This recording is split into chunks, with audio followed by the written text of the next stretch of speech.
Olá! Nessa análise, a gente vai mergulhar numa ideia que pode mudar tudo: a de que o coração pode ser o verdadeiro centro organizador do nosso sistema. É uma nova forma de entender esse poder imenso que temos. Ok, vamos direto ao ponto. A primeira pergunta já desafia quase tudo que a gente aprendeu, porque tradicionalmente a gente pensa no cérebro como o chefão, o comandante de tudo, certo? Mas e se a história for um pouquinho diferente? E agora, olha só que interessante a ciência por trás disso. O coração, na verdade, gera um campo elétrico que é 60 vezes mais potente que o do cérebro. 60 vezes. E mais, ele envia muito, mas muito mais informação para o sistema nervoso do que ele recebe. Isso basicamente vira o jogo, né? Muda completamente a nossa ideia de quem influencia quem. E essa ideia nos leva direto para o nosso primeiro grande ponto. O coração não é só uma bomba que empurra sangue. Ele pode ser o verdadeiro centro que organiza todo o nosso ser, quando ele está num estado bem específico. E esse estado tem nome: coerência cardíaca. É muito importante entender isso aqui. Não estamos falando de uma metáfora, de uma ideia bonita. Não, é uma base biológica real, algo que se pode medir e que integra o que se pensa, o que se sente e o que se faz. Então a grande sacada é a seguinte: aquela paz mental que tanta gente busca não começa com a mente tentando se controlar. Ela começa no corpo, fisiologicamente, quando o coração envia um sinal de ordem e segurança para o cérebro. Bom, isso nos coloca diante de uma escolha, uma verdadeira bifurcação. A gente está operando a partir de um estado de incoerência, de caos, ou de um estado de coerência, porque esses dois caminhos definem completamente a nossa experiência de vida. E o corpo avisa quando ele está nesse modo de alerta, né? Sabe aquela tensão nos ombros, um cansaço que não tem explicação, a respiração curta, ofegante? Enquanto isso, a mente fica lá, tentando justificar esse caos todo. É uma sensação de estar quebrado em pedaços, de não conseguir manter um rumo. E olha só que fascinante o que acontece lá no cérebro.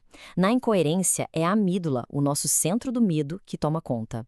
Já na coerência, ela se acalma e quem entra em cena é o córtex pré-frontal. É a parte do cérebro responsável pelo planejamento, pela empatia, pela criatividade. O fluxo de energia muda da água para o vinho. Na incoerência, o mundo lá fora dita como a gente se sente por dentro. É uma reação constante a tudo. Na coerência, o fluxo se inverte. É o nosso estado interno que começa a criar e a influenciar a nossa experiência do mundo. E no fim das contas, a diferença é essa. Um estado é sobre simplesmente sobreviver ao dia, sabe? Reagindo a tudo que acontece. O outro é sobre ativamente criar o dia, a partir de um centro estável e poderoso.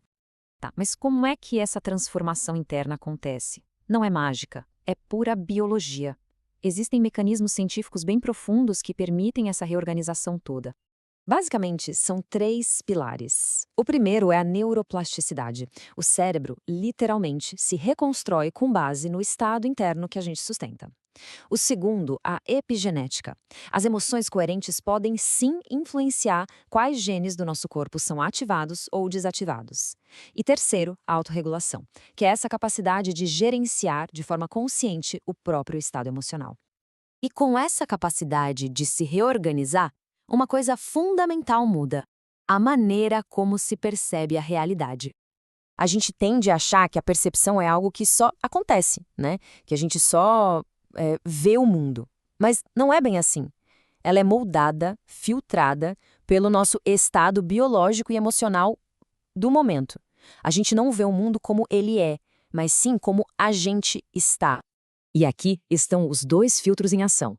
Em um estado de incoerência, com a amígdala no comando, o mundo é visto através de uma lente de medo. Mas, em coerência, com o córtex pré-frontal ativo, o filtro é outro. É o da clareza, da empatia, da criatividade. O mundo lá fora pode até ser o mesmo, mas a experiência dele é radicalmente diferente. Juntando todas essas peças, o que emerge é uma forma totalmente nova de viver. Uma mudança fundamental, de ser reativo para ser criativo. De viver de fora para dentro, para viver finalmente de dentro para fora. E essa frase resume a mudança de uma forma perfeita. A vida deixa de ser uma coisa que acontece contra a gente e passa a ser algo que acontece através da gente. É a diferença entre sentir que tudo dá errado e se tornar um campo coerente por onde a vida pode fluir e se expressar. E o resultado final dessa jornada é algo muito profundo.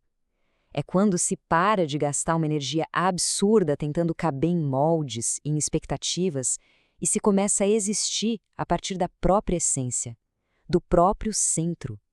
Simplesmente ser. E para a gente fechar, fica essa pergunta no ar. E se toda essa busca mental por paz, por silêncio, por clareza, estiver olhando para o lugar errado? E se a chave não estiver em mais pensamentos, mas sim no sinal que o corpo, liderado por um coração coerente, envia para o cérebro?